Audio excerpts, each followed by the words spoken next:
Assalamualaikum warahmatullahi wabarakatuh. Salam sejahtera buat kita semua. Halo teman-teman, perkenalkan kami dari kelompok 1 yang terdiri dari saya, Putri Istiana Dewi. Dan juga saya, Indah Febrianti. Dan saya, Santika Bella. Kami akan mempresentasikan mengenai flowchart siklus pendapatan di PT Krakatau Steel Persero Tbk. Dari mata kuliah Sistem Informasi Akuntansi dengan dosen pengampu Bapak Muhammad Rijal Saragi SEMM. Saya akan menjelaskan sedikit mengenai PT Krakatau Steel Persero Tbk. PT Krakatau Steel Persero Tbk ini didirikan pada tahun 1970 di daerah Cilegon, Banten. PT ini merupakan PT baja terbesar di Indonesia. PT Krakatau Steel ini juga menyediakan jasa antara lain seperti pemeliharaan mesin, konsultasi, dan lain-lain. PT Krakatau Steel Indonesia ini bermitra dengan berbagai negara antara lain seperti Singapura, Korea, dan Jepang. Pada tanggal 29 Mei 2020 kemarin, terdapat berita bahwa PT Krakatau telah mencapai laba bersih sekitar 74,1 juta US dollar atau sekitar 1,7 triliun pada kurs 14.500 kuartal 2020. Dan tentu saja PT Krakatau Steel juga meningkatkan aset terbesar perusahaannya, yaitu sumber daya manusia. PT Krakatau Steel juga memegang teguh terhadap komitmen lingkungan, baik dalam lingkungan sehari-hari maupun dalam lingkungan perusahaan. Masa depan yang cerah berdiri di depan mata. PT Krakatau Steel melangkah penuh semangat untuk menyambutnya. Untuk selanjutnya mengenai siklus pendapatan maupun perkembangan usaha di PT Krakatau Steel Persero Tbk. Pada 10 November 2010, di tengah kondisi pasar yang masih bergejolak, PT Krakatau Steel Persero berhasil menjadi perusahaan terbuka dengan melaksanakan penawaran umum perdana IPO dan mencatatkan sahamnya di Bursa Efek Indonesia. Pada tahun 2011, PT Krakatau Steel Persero Tbk membukukan pendapatan bersih sebesar 17,9 triliun dan laba bersih sebanyak 1,2 triliun. Pada tahun 2011, perseroan dan anak perusahaan dengan aset senilai 21,5 triliun memiliki 8.023 orang karyawan.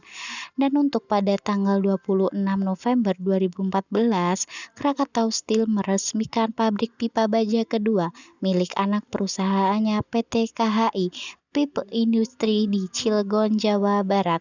Dan beroperasinya pabrik baru ini, PT KHI bakal menjadi produsen pipa baja terbesar di Indonesia. Pabrik ini fokus membuat pipa baja untuk sektor industri minyak dan gas. Yang dimaksud dengan flowchart?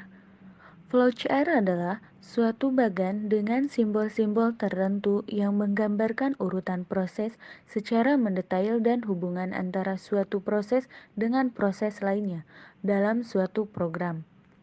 Yang termasuk ke dalam simbol flow direction symbol. Yang pertama yaitu connecting line yang digunakan untuk menghubungkan antara simbol satu dengan yang lainnya. Yang kedua terminator yang digunakan untuk permulaan atau akhir dari suatu kegiatan. Yang ketiga yaitu konektor. Konektor dibagi menjadi dua. Yang pertama yang digunakan penyambungan proses dalam lembar halaman yang sama, dan yang digunakan untuk penyambungan proses pada lembar atau halaman yang berbeda.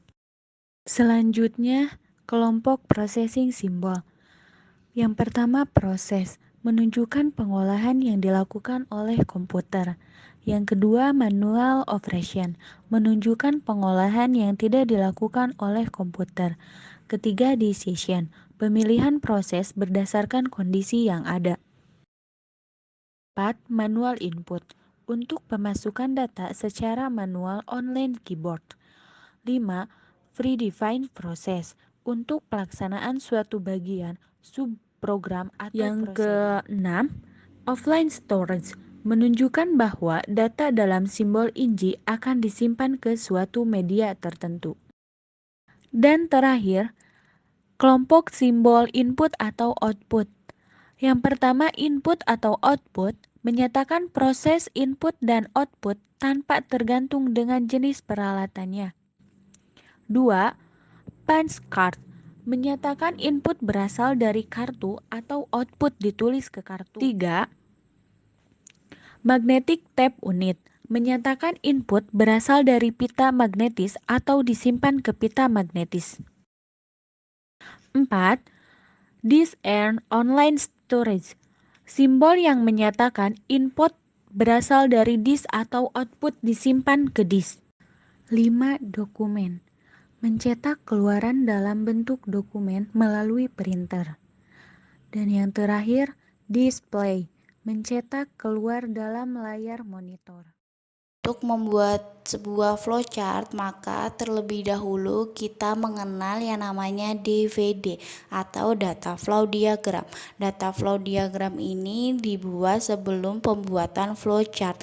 Data flow diagram ini adalah suatu langkah atau metode untuk membuat sebuah perancangan sistem yang mana berorientasi pada alur data yang bergerak ke sebuah sistem lainnya. Selanjutnya saya akan menjelaskan mengenai flowchart pendapatan di PT Krakatau Steel. Flowchart ini terusan dari gambar sebelumnya yang DFD. Apa sih perbedaannya DFD dengan flowchart? DFD hanya berfokus pada entitas eksternal, sedangkan flowchart menggambarkan untuk internal perusahaan. Jadi, bagian-bagian yang terlibat dalam internal perusahaan yaitu ada bagian input penjualan, bagian pengiriman, bagian faktur, dan bagian penerimaan kas. Kita lanjut untuk membuat flowchart pendapatan. Yang pertama dimulai dengan terminator. Jangan lupa untuk mengawali sebuah flowchart, kita harus menggunakan terminator. Flowchart tanpa terminator itu namanya bukan flowchart yang tepat. Yang memulai prosesnya yang datang dalam sistem adalah pelanggan. Pelanggan datang ke bagian input penjualan, lalu bagian input penjualan melakukan pengecekan barang. Pelanggan di sini sudah datang secara spesifikasi ya. Setelah melakukan pengecekan barang, ada informasi ketersediaan barang. Informasi ini kita gunakan simbol.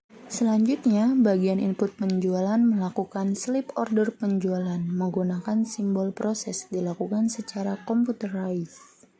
Setelah membuat pesanan penjualan, pasti hasilnya dokumen. Kenapa? Karena sales order itu kan dalam bentuk dokumen. Sales order itu tidak mungkin satu rangkap, karena perusahaan yang baik itu adalah yang bisa mendokumentasikan sistemnya dengan baik. Jadi, kita membuat sales order ini 3 rangkap, karena yang satu akan disimpan dan yang lain akan dipindahkan ke bagian lain. Rangkap 3 akan disimpan sesuai tanggal menggunakan simbol D, segitiga terbalik. Rangkap 1 dan 2 kita kasih simbol on-pack konektor. Rangkap 1 ke bagian pengiriman barang kita kasih kode A, dan rangkap 2 kita kasih untuk bagian faktur. Kita kasih kode B. Setelah dikirim ke bagian pengiriman, yang dilakukan adalah membuat slip pengepakan pesanan. Biasanya manual, jadi kita memakai simbol trapesium.